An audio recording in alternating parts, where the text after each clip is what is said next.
There is a feeling that has no clean name. It's not sadness exactly. It's not anger, though anger is sometimes part of it. It's not loneliness in the ordinary sense, though it lives close to loneliness. It's the feeling of having been left, not always physically, not always by a person walking out a door. Sometimes it happens in a room full of people. Sometimes it happens in a relationship that never officially ended.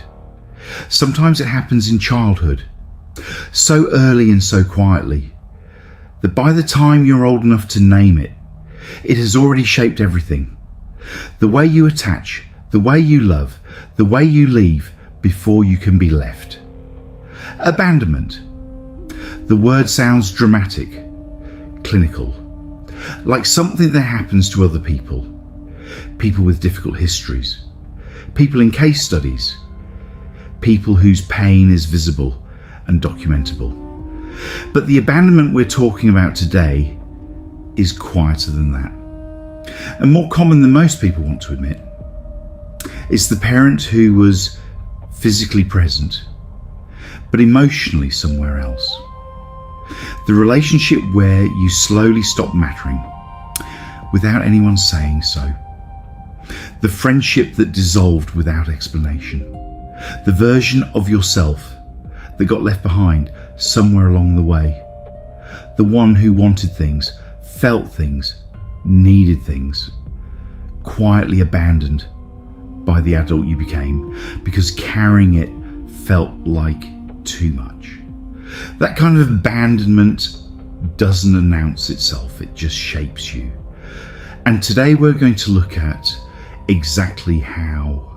The first thing to understand about abandonment is that it doesn't require anyone to leave. That's what makes it so difficult to recognize.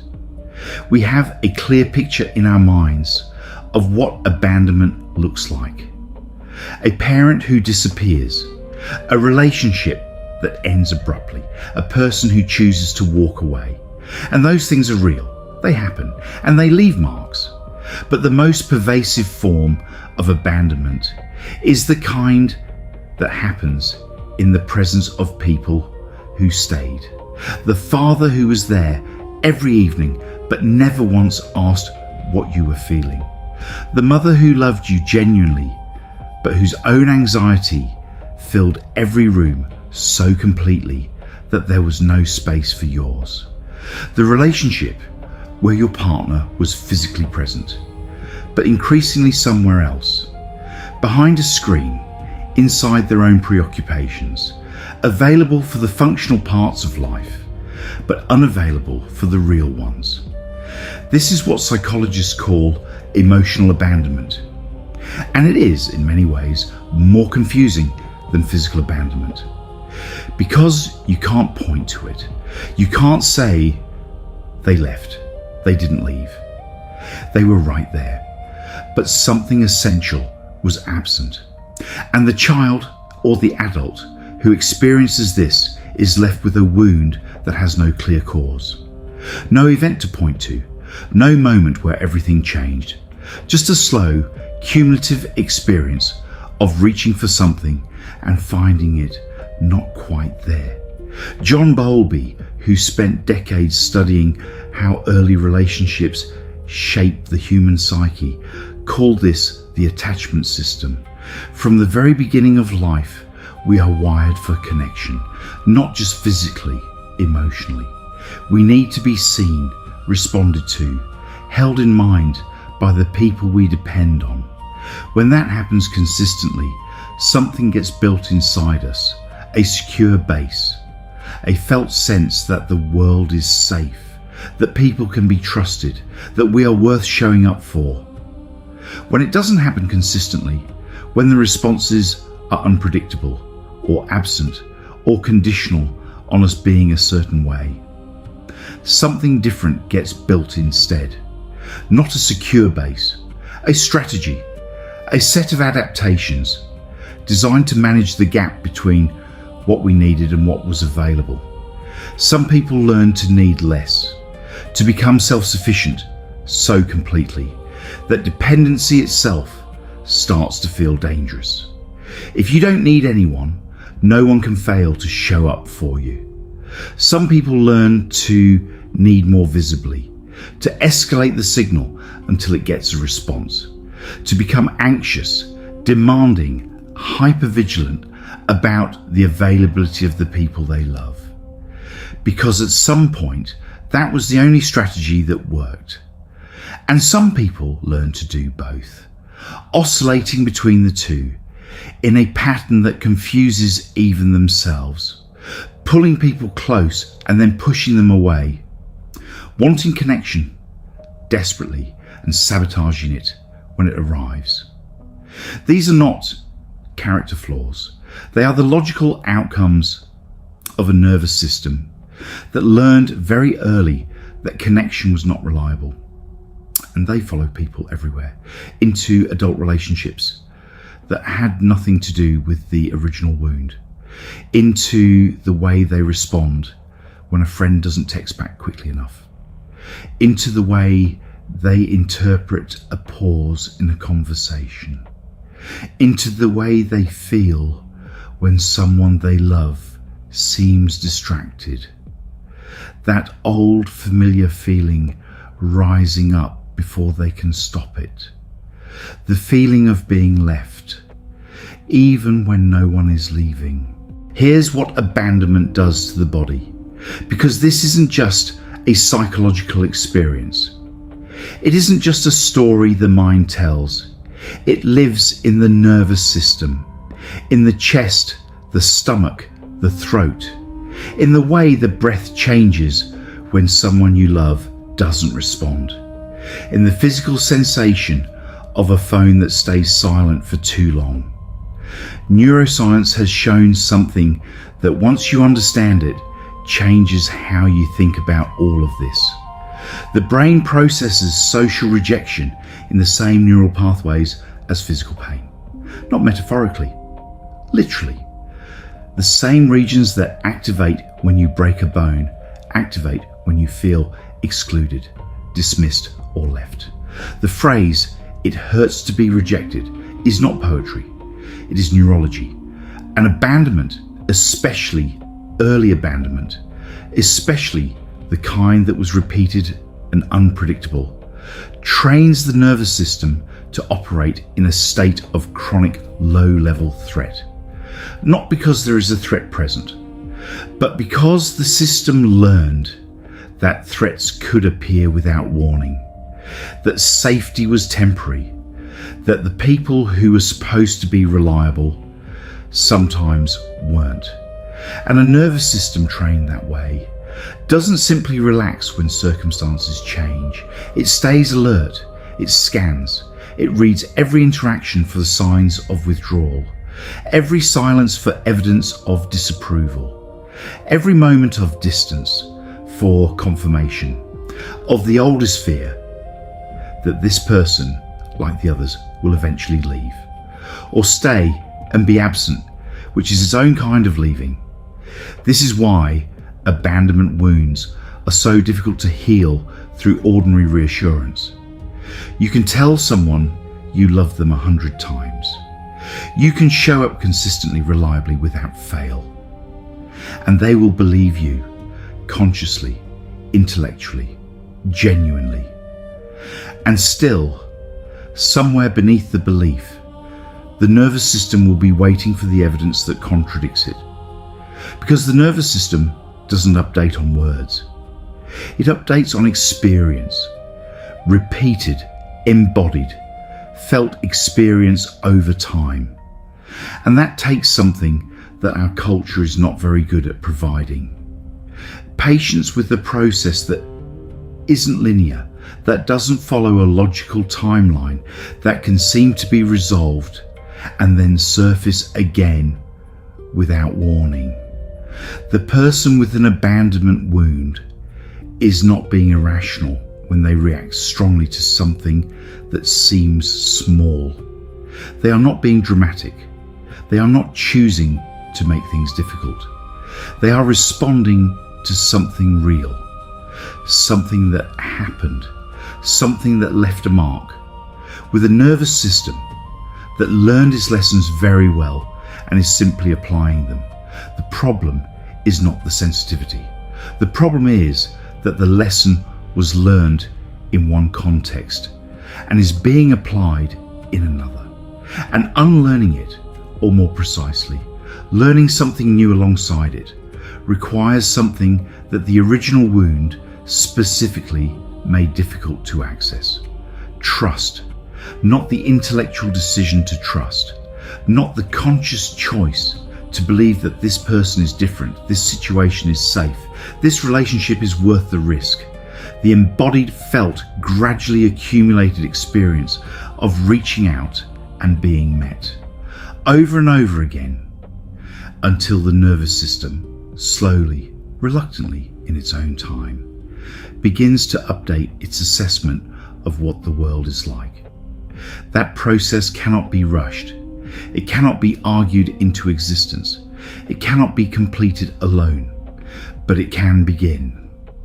And understanding what you're actually dealing with, not a character flaw, not a weakness, not a dysfunction, but a wound that made sense in the context where it was formed, is where it begins. There is a particular way that abandonment wounds show up in adult relationships. And it's rarely obvious, rarely dramatic, rarely the thing that gets identified as the real issue until someone has been in therapy for months or years, and something finally clicks into place. It shows up in the gap between what you want and what you can tolerate. You want closeness, genuine, deep, unguarded closeness. You want to be known. You want someone who shows up consistently, who holds you in mind, who doesn't disappear when things get complicated.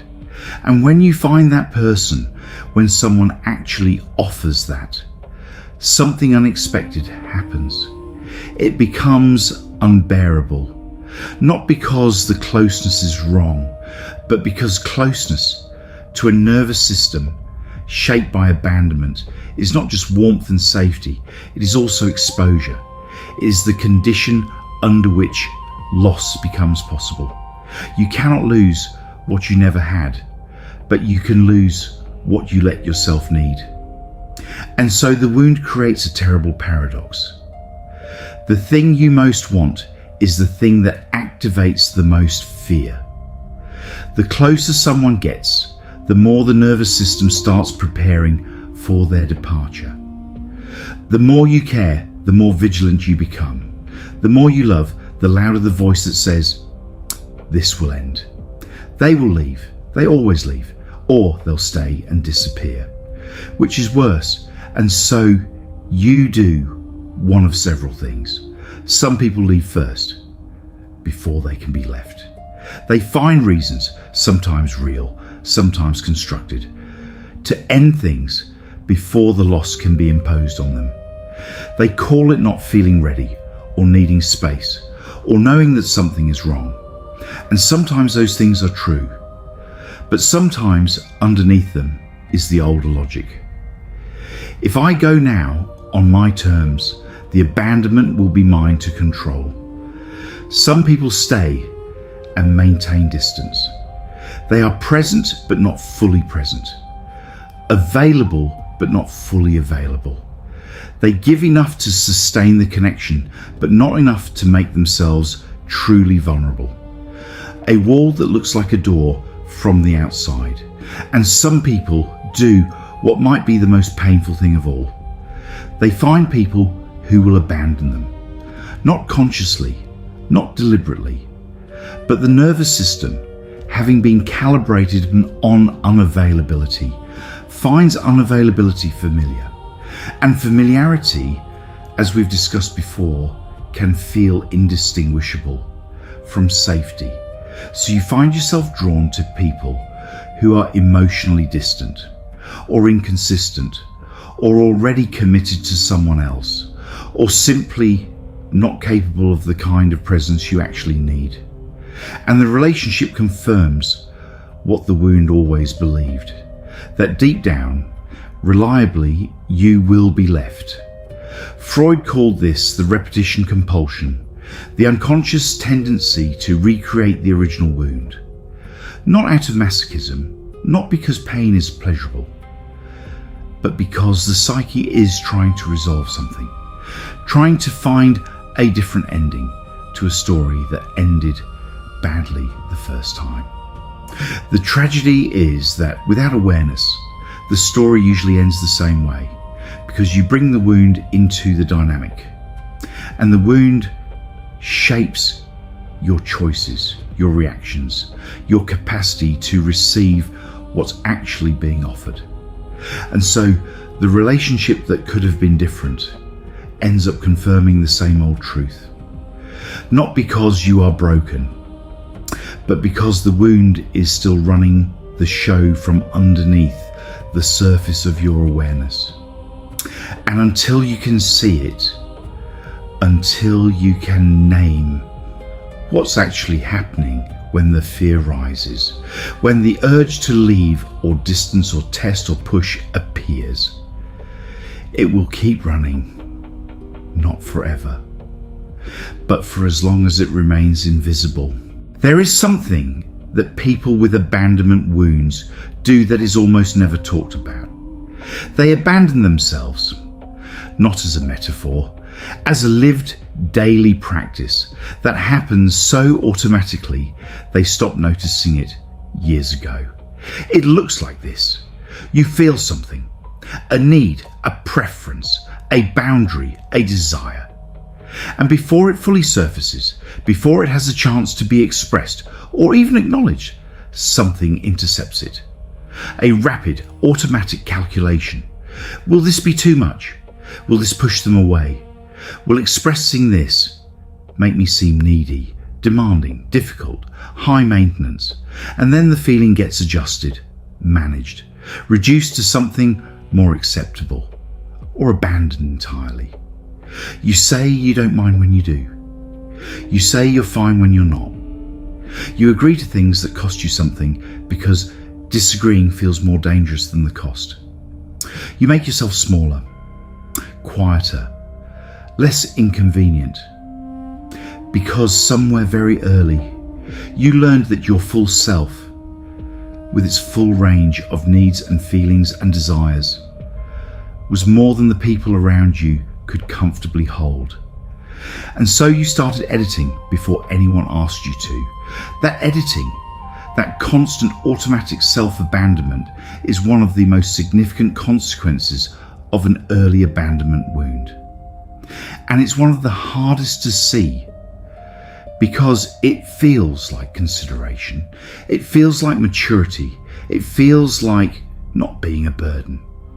But it's not any of those things. It's a strategy built to prevent loss, operating on the belief, old, deep, rarely examined, that if you take up too much space, if you ask for too much, if you need too openly, the people you need will leave. And here is the cruel irony at the center of this.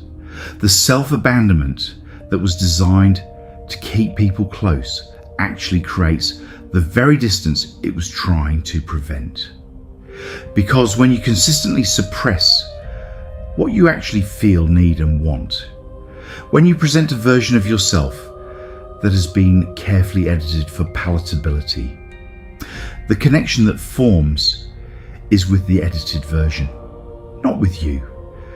And so you end up in relationships where you are liked, maybe even loved, but not fully known, where people respond warmly to the version you've made available, where the closeness is real but somehow doesn't reach the place that most needs to be reached, because that place was never introduced. You protected it so carefully for so long that even the people who love you most have never seen it.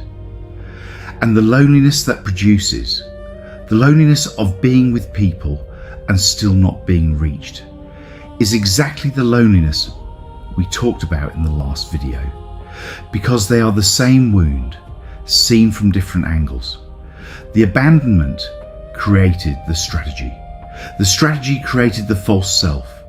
The false self created the loneliness. And the loneliness confirms the original belief that you are, in the end, alone. Not because you are, but because the wound built a system specifically designed to produce that outcome. Seeing that system, understanding how it connects, where it came from, what it was trying to do, doesn't immediately dismantle it, but it changes your relationship to it. And that change is where everything else begins. So, what does it actually look like to heal from this? Not to overcome it, not to arrive at a place where the wound no longer exists or the fear no longer surfaces. That is not what healing from abandonment looks like. Anyone who tells you otherwise is describing something that doesn't exist. What healing actually looks like is something quieter and more specific than that. It looks like the wound losing its grip on your decisions. Right now, for most people carrying this, the abandonment wound operates as an invisible director. It decides before you consciously decide who is safe and who isn't. It shapes what you're drawn to and what you avoid. It determines how much of yourself you bring into a room and how much you leave at the door. It runs the calculation, constantly, automatically, beneath the level of awareness of how much need is too much need, how much closeness is too dangerous, how much love is worth risking. Healing doesn't silence that director, but it demotes it. It creates a gap, small at first, then wider over time, between the wound's automatic response and your conscious choice.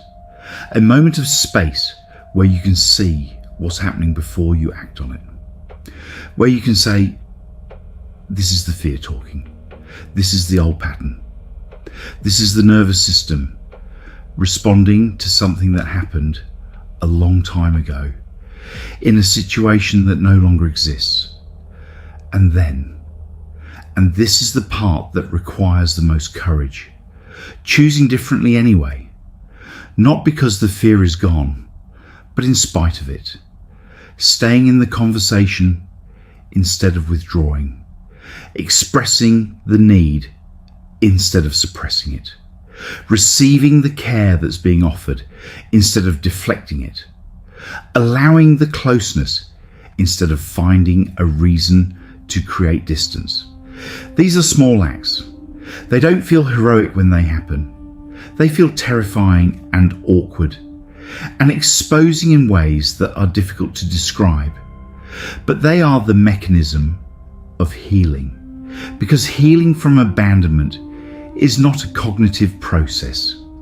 You cannot think your way out of a wound that lives in the body, in the nervous system, in the automatic responses that happen before thought catches up. Healing happens in relationship, not in isolation, not through understanding alone, though understanding matters, but through the accumulated experience of reaching out and being met, of being vulnerable and not being punished for it, of needing something and having it provided without conditions, of being seen, really seen, with some of the editing dropped, and finding that the seeing doesn't end the connection, it deepens it. That experience, repeated, embodied, real, is what eventually begins to update the nervous system's assessment of what the world is like, what people are capable of, what you are allowed to need. It is slow, it is non-linear. There will be moments of apparent regression, moments where the old fear surges back with the same force it had years ago, where all the work seems to have dissolved overnight. Those moments are not failure. They are part of the process. The nervous system updating in waves, not in straight lines. And through all of it, through the fear and the regression and the slow accumulation of new experience, Something is being built, not a version of you that doesn't feel the wound anymore. A version of you that feels it and moves forward anyway. That is not a small thing. That is everything. If you've made it here through all of this, I want to stop for a moment, because what we've been covering today is not abstract. It's not theoretical. It's the kind of material that lands differently depending on where you're sitting when you hear it, depending on what you've been carrying, depending on how long you've been carrying it without a name for it. If something in this video touched something real in you, that recognition matters, even if it's uncomfortable, especially if it's uncomfortable. Because recognition is the beginning of something.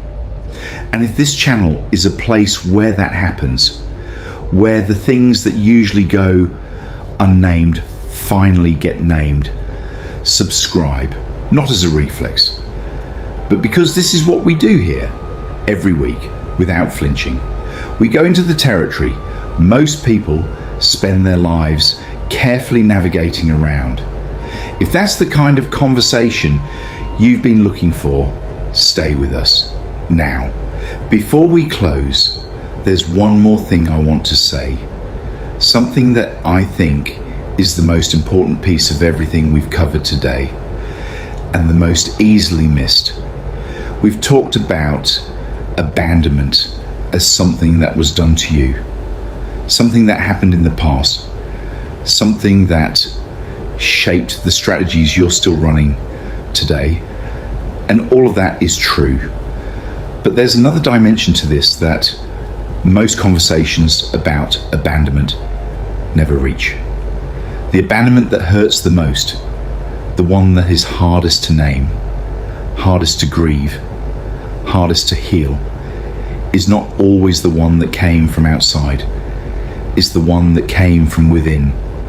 The moment, or the accumulated series of moments, when you stopped trusting yourself, when you decided that your feelings were too much, your needs were unreasonable, your instincts were wrong, when you handed over the authority for your own inner life to the reactions of people around you and stopped checking in with what you actually knew, that self-abandonment, quiet, continuous, invisible, is the wound underneath the wound.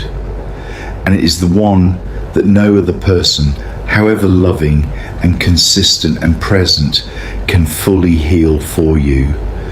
Because it requires something that can only come from inside. The decision made again and again in small moments to come back to yourself. Coming back to yourself doesn't look like what you might expect. It doesn't look like confidence. It doesn't look like certainty. It doesn't look like the version of self-possession that gets celebrated. The person who knows exactly who they are, who moves through the world without doubt, who has resolved the hard questions and arrived somewhere solid. It looks much smaller than that. It looks like noticing in a moment of conflict what you actually feel before you decide what you're supposed to feel. It looks like staying with the discomfort instead of immediately reaching for the thing that will make it stop. It looks like saying something true in a conversation where the easier thing would be to say something acceptable. It looks like recognizing the familiar pull toward distance, toward self-erasure, toward leaving before you can be left, and pausing, just pausing, not necessarily acting differently in that moment, but seeing the pattern clearly enough that the choice becomes visible. These are not dramatic acts. They don't resolve anything all at once, but they are the accumulation of something. A slow, quiet, irregular return to the person who was there before the wound taught them to disappear. And here is what I want to leave you with. The abandonment that happened, whether it was early or late, sudden or gradual, delivered by someone who meant to hurt you, or someone who never knew they did, was real. The market left was real. The strategies you built around it were intelligent and necessary at the time they were built. You don't need to minimize any of that, but you also don't need to let it be the last word. Because here is what the wound, in its most offended moments, most wants you to believe. That this is just who you are. That the vigilance, the distance, the self-erasure, the pattern of leaving or being drawn to people who leave, that these are not strategies. They are nature, fixed, permanent. The inevitable expression of something broken at the core. That is the wound talking, not the truth. The truth is quieter and more demanding than that. It says, this is what happened. This is what it made you. And you are not finished yet. The person who learned to abandon themselves in order to be loved is the same person who, with enough honesty and enough time and enough courage, can learn to stay. Not perfectly, not without fear, not in a straight line that moves only forward, but with growing consistency, with increasing willingness to be present in their own life, in their own body, in their own relationships, in their own skin, without the constant management, without the permanent distance, without the exhausting performance of someone who has it together. That return is possible, not because the wound disappears, but because it stops being the only voice in the room. And somewhere in that shift, in the quiet space that opens when the wound is no longer running everything, something that was waiting for a very long time finally gets a chance to speak. Not the adapted self, not the strategic self, not the self that learned to be whatever the room required. The one that was there before all of that. The one that never actually left, just went quiet, waiting for you to come back. If this video reached something you've been carrying quietly, share it. Not broadly. Think of one person who you sense has been living with this without a name for it. Send it to them without explanation. They'll know. Leave a comment below. Tell me where this landed. Tell me what part of this you recognized in yourself. Tell me what we haven't named yet that you want us to go deeper on. And if you want to keep going, the next video is already waiting. I'll see you there.